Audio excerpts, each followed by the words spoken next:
Hello friends, તમારું સ્વાગત છે અમારી ચેનલ સિમ્પલ ગુજરાતી રસોઈમાં। તો આજે આપણે બનાવવાનો છે ઇન્સ્ટન્ટ હાંડવો। દાળ ચોખા પલાળવાની ઝંઝટ વગર આજે આપણે ઇન્સ્ટન્ટ રવાનો હાંડવો છે તે બનાવીને તૈયાર કરવાનો છે। એકદમ હેલ્ધી અને ખૂબ જ ઓછા તેલમાં આ હાંડવો છે તે બનીને તૈયાર થઈ જાય છે। તો ચાલો બનાવવાનું શરૂ કરીએ। તો હાંડવો બનાવવા માટે અહીં મેં 1 બાઉલ જેટલો રવો છે તે લઈ લીધો છે। હવે તેને આપણે એક બર્તનમાં લઈ લઈશું। જે માપથી મેં રવો લીધો છે તે જ માપથી અહીં મેં 1 બાઉલ જેટલી ખાટી છાશ લીધી છે।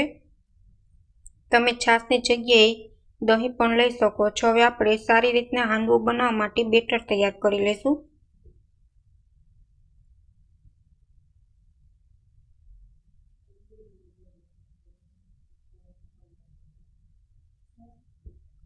અહીં બેટર છે તે તૈયાર છે। હવે આપણે તેમાં બધી જ વસ્તુ જે એડ કરવાની છે તે કરી દઈશું।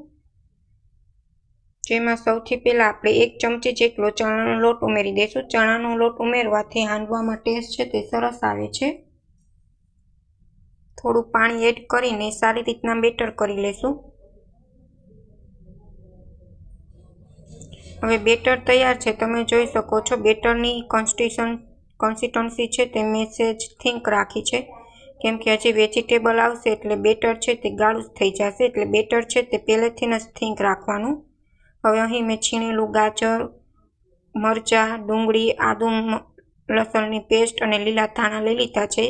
આ બધા જ શાકભાજી આપણે એડ કરી દઈશું બેટરમાં। તમારે અહીં મકાઈ એડ કરવી હોય તે પણ તમે એડ કરી શકો છો, પણ અત્યારે મારી પાસે નથી એટલે મેં સ્કીપ કરી છે। આદુ મરચાં લસણની પેસ્ટ એડ કરવાથી હાંડવામાં ટેસ્ટ સરસ આવે છે।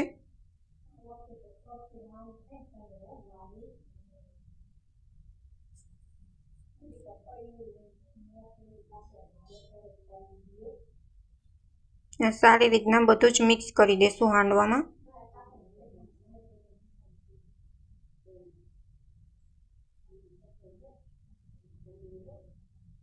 હવે સ્વાદ પ્રમાણે મીઠું એડ કરી દઈશું। ઉપરથી હવે આપણે 1 ચમચી હળદર પાવડર અને 1 ચમચી આપણે ગરમ મસાલો એડ કરી દઈશું। હવે અહીં મેં 1 ચમચી જેટલું તેલ લઈ લીધું છે। હવે તે તેલ ગરમ થાય ત્યાર પછી આપણે તેમાં 1 ચમચી રાઈ તેલમાં સારી રીતના સતળાઈ જાય ત્યાર પછી આપણે 1 ચમચી જેટલા સફેદ તલ એડ કરી દઈશું અને અડધી ચમચી જેટલી હિંગ એડ કરી દીધી છે। હવે રાઈ સારી રીતના સતળાઈ ગઈ છે। હવે તેમાં આપણે 1 ચમચી જેટલા સફેદ તલ એડ કરી દીધા છે।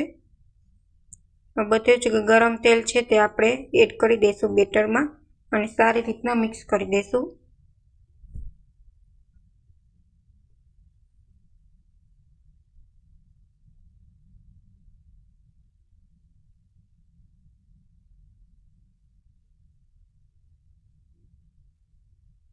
આ હાંડવો છે તે ખૂબ જ ખાવામાં હેલ્ધી હોય છે અને ઇન્સ્ટન્ટ ફક્ત 15 જ મિનિટમાં બનીને તૈયાર થઈ જાય છે અને બહુ વધુ પડતું તેલ પણ ઉપયોગ નથી થતો। હવે 1 ચમચી બેકિંગ સોડા એડ કરી દીધા છે, જેથી હાંડવો છે તે સરસ પોચારું જેવો બનીને તૈયાર થાય।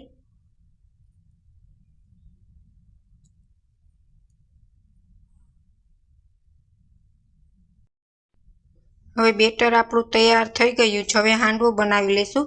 જેના માટે અહીં મેં એક બર્તન લઈ લીધું છે, તેમાં 2 મોટી ચમચી જેટલું તેલ ગરમ થઈ ગયું છે, જેમાં 1 ચમચી રાઈ એડ કરી દઈશું, 1 ચમચી સફેદ તલ એડ કરી દઈશું અને મીઠો લીમડો એડ કરી દઈશું।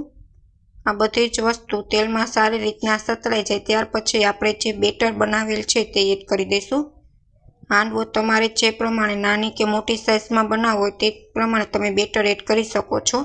ગેસની ફ્લેમ એકદમ લો રાખવાની છે, જેથી હાંડવો છે તે નીચે બળી ન જાય। હવે 5 મિનિટ થઈ ગઈ છે અને હાંડવો સારી રીતના એક સાઈડ સ્ટીમ થઈ ગયું છે। હવે આપણે તેને ચમચાની મદદથી બીજી સાઈડ પલટી દઈશું અને હજી આ બીજી સાઈડ છે તેને પણ આપણે 2 થી 3 મિનિટ સુધી એકદમ ગેસની લો ફ્લેમ પર આપણે તેને સ્ટીમ કરી લઈશું। તો તમે જોઈ શકો છો કેટલો પરફેક્ટ આપણો હાંડવો છે તે બનીને તૈયાર થઈ ગયો છે। હવે આપણો હાંડવો છે તે કાચો નથી રહ્યો તે ચેક કરવા અહીં મેં છરી લઈ લીધી છે અને તમે જોઈ શકો છો છરીમાં બિલકુલ ચોંટતું નથી, એટલે આપણો હાંડવો છે તે પરફેક્ટ બનીને તૈયાર થઈ ગયો છે। હવે આપણે એક ડીશમાં લઈ લેશું।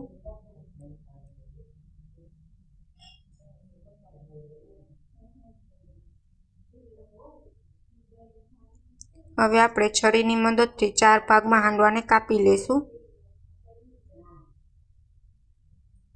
તો તમે જોઈ શકો છો એકદમ હેલ્ધી અને ટેસ્ટી ઇન્સ્ટન્ટ રવાનો હાંડવો છે તે બનીને તૈયાર છે। જો તમને અમારી રેસીપી ગમે તો ચેનલને લાઇક કરજો, શેર કરજો અને સબસ્ક્રાઈબ કરજો। Thank you for my watching video.